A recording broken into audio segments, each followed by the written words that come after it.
Full moon tonight. So it's not that scary. Once you get used to it, and at first, when I first had a camera put on me, I was scared crap. I'm like, oh my god, I can't do this. But then I just got used to it, you know, and I just said, hey, you know what? There's a lot. You always look worse to yourself than you look to other people. But it really, when you watch other people, you'll see they don't look so bad. It's just you're self-conscious, you know. I was really self-conscious. Well, it's just like, I don't know. I mean, like, lots of people see this stuff, and it's just like, I like my privacy. I don't have a Facebook. I don't even go on my MySpace anymore. I mean, I just, you know, Dana says I shouldn't turn my hat around this way to be a gangster. Like a rebel dude.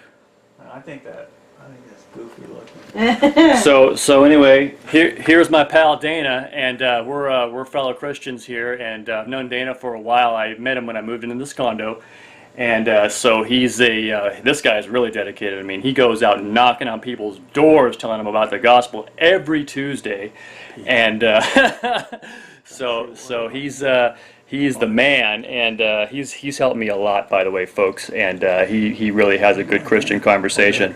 He's experimenting with the camera here, so he's new to this whole YouTube thing, but you know, once you get used to it, I tell you, it's nothing, you know. And like I said, if you can edify people with your channel, you know, and people come to it, and like I've had people come to my channel and say, you know what, I realized after watching your shape-shifting and all that stuff, and then you were talking about Jesus, and I went and prayed and became a Christian. So it's pretty gratifying, you know, that because after all, nothing we have in this world counts for anything if we aren't working for the Lord. The only thing we have is our works, our Christian works in the Lord. That's the only thing we take with us. I'm not going to take my RV. I'm not going to take my drawings. I'm not going to take my video camera, my computer, nothing. The only thing I've got to take with me is my works in the Lord. That's true. It's very true. Yeah, so it's very biblical. Yeah, that's very good biblical theology. Very good biblical theology right there. Very sound, and very true. Yeah, because you know, it's like if we aren't doing something for the Lord, I mean, that's what really gratified me about this whole YouTube channel. Oh yeah, we got our friend here. Hey, Carlos. Hey, good afternoon. Hey, come on in. Hey, Carlos, come on in, man. Hey, I'm Rick Bruce. Do you know Carlos already? No, I haven't met you. Maybe I have. Nice to meet you. Hey, man. Hey, how's it going? Come on in. Come on in. Excuse me. So we were just filming my little blog here for YouTube, and oh, cool. And yeah, we're talking about my channel. So what did you see the shape-shifting channel? Did you go to my site freeourworld.org? Yeah, very interesting stuff. Yeah. So he's going to be on YouTube now? Maybe if the footage turns out good. We're just shooting a blog here, so just spontaneous. Don't worry about it, you know. But yeah, so we're just. I was wondering. So what do you mind talking about? Do you have any paranormal experience or? I've had about maybe 4 U.F.O experience. Oh, cool. They were, but those were like years ago. I would say about maybe 15 years ago. This is in Santa Monica, in the city of Santa Monica. I was it was a cloudy day. It was about maybe late morning, around 11:30, and I saw this bright ball of light. It was very bright. It looked like a very bright star, but in the daytime. It was sunny, big, giant, puffy clouds, but it was just hovering. It wasn't moving.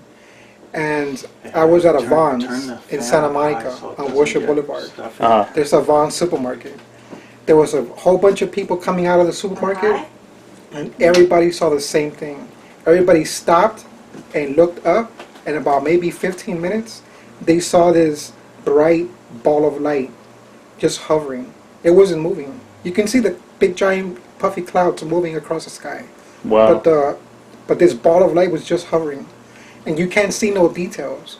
So you can't see if it was an alien or an angel or whatever. Or some kind of machine or something. It was just a ball of light. A ball of light, and yeah. it wasn't just me. It was a whole bunch of other people, like maybe 15 to 20 people saw the same thing. And would you describe it as, because my dad had a white light experience, but I don't know if it's the same thing. It sounds like maybe yours was a UFO, but my dad was walking on the beach in Santa Monica, and he says that he saw this bright, indescribably beautiful light, and he says he knew it was a spiritual presence, like something very beautiful and powerful, and it spoke to him without saying anything. Wow.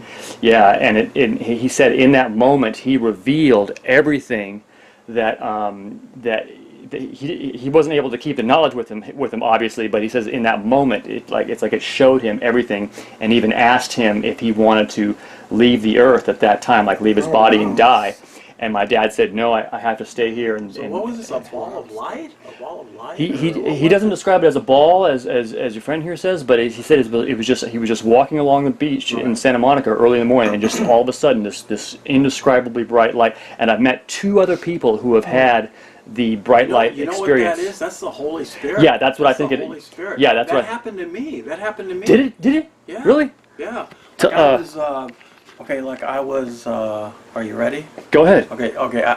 This is a long time ago when I was living in the Simi Valley, when we were in our duplex, and I was in the living room all by myself. It was like at night, everything was dark. The only light in the room was like I had this big stereo system back then, and the only light was just a little bit of light from the stereo system, and then I had the music on, kind of listen, so I was standing in front of the stereo, just kind of like listening to the music quietly, and then I saw this like point of white light just come into the room, and the point of white light just came into the room. It was like really small, and then it went into my brain. Okay, it went into my brain, and all of a sudden it just like took over my brain for just like, I don't know, like maybe 4, 5 or 6 or 7 seconds or something. I didn't really time it, but this white light just impressed upon me how holy and pure God is. Whoa. I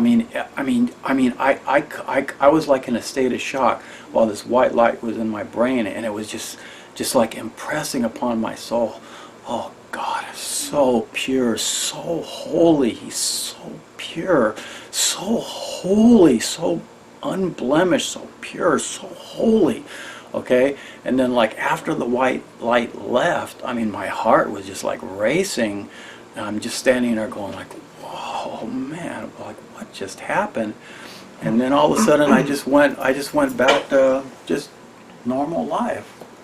Just normal life. Awesome.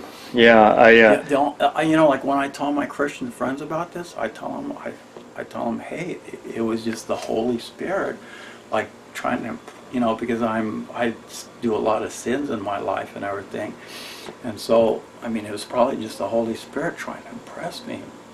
It's like that book, Hell's Testimonies. That's how God is. Like we're supposed to be like God, and that's how God is. It's not like being sinful, Yeah, because I was thinking as you were saying that about the book you gave me, Hell's Testimony. How Jesus was saying, "I am coming for a holy people," and that's one of the issues that a lot of people have is that he says that the kingdom's already built, but he says the people aren't ready because we aren't living holy. So I was getting scared, thinking, I haven't been living as clean as I want to be living, that's for sure, and so. It's one of those issues where we don't know if we're meeting God's standards or not. But that's why I said we should really be extra careful. That's very true.